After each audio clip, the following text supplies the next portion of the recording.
Go to your preferred browser and type localhost to access SAMP dashboard. Then go to phpMyAdmin. In the left side, click New to create new database.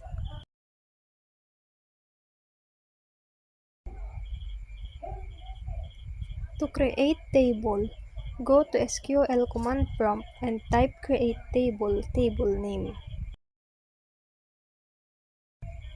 Put open and close parentheses and put columns.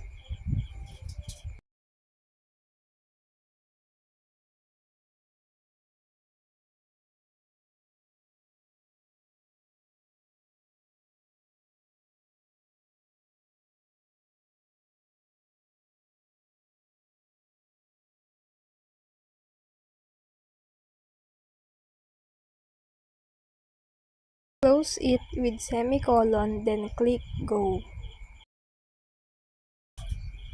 You can see table by clicking the structure.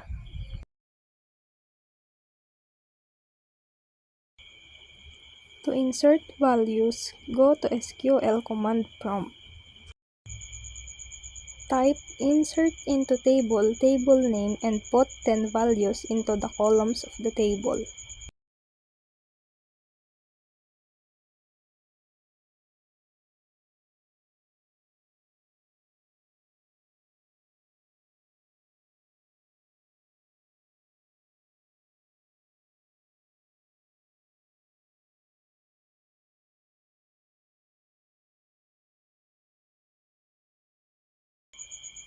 Like 11 for country underscore ID, Philippines for country underscore name, and PH1 for region underscore ID.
Close with semicolon and click Go.